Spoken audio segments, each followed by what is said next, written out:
But one of the things I want to go back to is thinking big. Yes. That's a piece of it, right? So, Think big. Talk about that.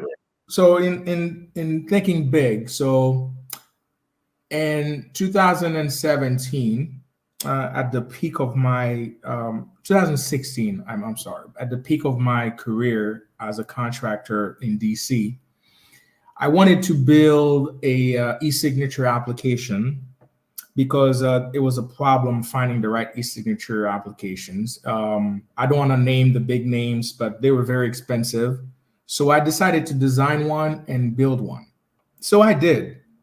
I used to go to India, hired staff from India, going back and forth. And I said, I have to think bigger than this. I can't just outsource this work. I have to be able to have my own staff, my own team at a reasonable price and do it. So I did some research, and my research led me to Poland as a top 5 IT brain in the world. So I said, okay. So I had a friend of mine who was Polish. So I got on a plane. I came here. I said, okay. So in order for me to go, and I realized that there is an opportunity here in Poland because I did some cybersecurity work back at the Pentagon as well for the Marines. And it's like one thing will lead to another. You went from IT, enterprise architecture. Then I did some additional studies. I got involved into cybersecurity.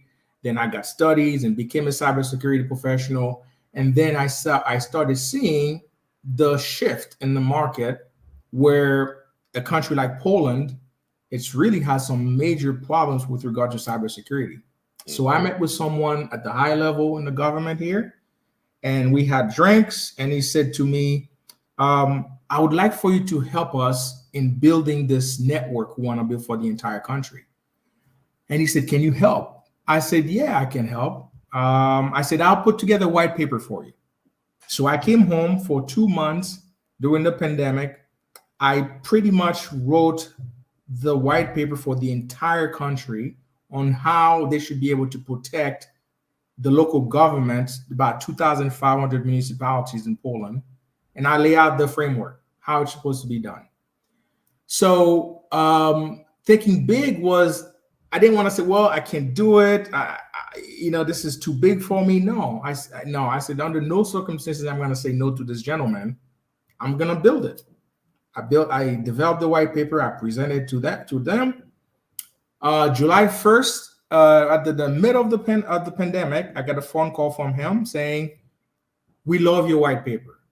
Do you want to get involved with us to build this entire network for 38 million people? I said, sure. Why not? Right? And he said, well, you're going to have to move to Poland for real now, right? I said, no problem. I already have my green card for Poland. At that time, I'm a Polish green card holder. And I said to him, what do you want from me? He's like, well, we need you to now develop the requirements. Well, can you do that? I said, sure. So I went in long hours, night and day. I said, how am I going to build this? And I laid out the plan. They called me. They said, can we take your plan to the European Union? I said, what? We want to take your plan to the European Union to present. I said, okay. So they took my plan to the European Union. The European Union loved it. I got a call from them saying, the Spaniard want to talk with you about your plan. I said, sure. I got a meeting and presented to the Spanish government. They love my plan. They said, but we'll get back with you. I said, okay. So move back to 2020, when the government decided, okay, Ray, we are going to need you to, we can't give you the money because it's it's a sole source. We're going to need you to work with a university here in Poland to lead the project. And then you're going to be a support mechanism as a subcontract, but we're more like a partner. It's a teaming agreement. So I went in and put together the team of the biggest, the most technical advanced Polish university here, Politechnica. And I pretty much handed them the contract. And I said, the Polish government wants to build this network of X amount of cybersecurity operation centers across the country, supporting all 25 local governments. and here are all my plans and details. They're like, okay, let's go. So we met with Polish government, one thing led to another. I realized there's a problem with my plan. I said, gentlemen, the plan will take about 3 years to 4 years to develop. Between now and 2027, we're going to have a few problems. Number one, the local governments are going to get beat up by Russia, North Korea in terms of cyber attacks. They won't have any protection. Number two, when we build this network, we're going to have a shortage of cybersecurity professionals because there are none here. We have to train them. They said, well, how do we do that? I said, I have an idea. What about if I build my own cybersecurity centers here and remove all of that risks for you? You don't have to worry about those risks. I'll take on those because now I can provide the support for the local governments. I can train the future staff here at my cybersecurity center. I can do all the things you cannot do between now and 2027. They're like, you can do that? I'm like, yeah, I can do that. Hence my thinking big, to build my own, develop the network, help develop the network for the Polish government. And then here we are, we're talking today.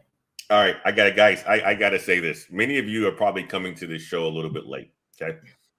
I shared a video of where we are, or where Ray just spoke about today, his cybersecurity center.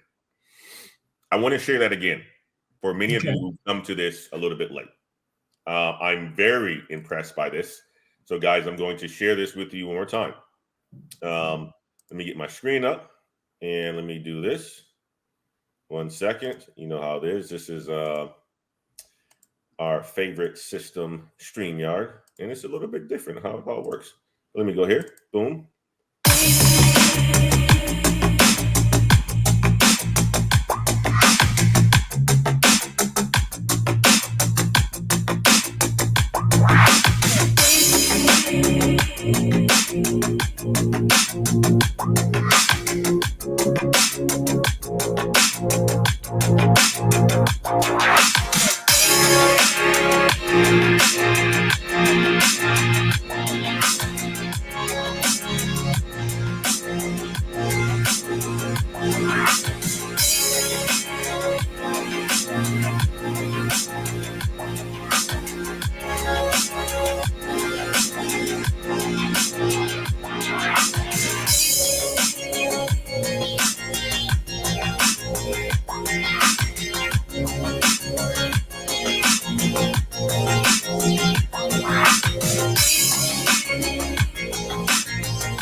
Absolutely fantastic. Absolutely fantastic. It took us almost 2 years to build this. As I said, we started working on this in 2020. Just next week, the European Union will release the funds for the national project that we're going to be doing. But in the meantime, between now and 2027, there are very few cybersecurity operations centers in Poland. We are focused mainly on the local government, with the local governments and the private business as well. But then the competitors are T-Mobile. They came to my office saying that we know that you're a competitor, but we can work together. That was funny. And then we have Cisco, who has a security operations there in Krakow. but these guys are not really our competitors. They're more supporting. They're more using a strategic play for them in providing cybersecurity for the global sector, not necessarily for Poland. They're using Poland because the cost of living is cheaper and they can do more with their data center. So what I'm trying to tell you is that we thought big. We said we're gonna go all out to build this. We're gonna take on the risk. Again, I took on the risk.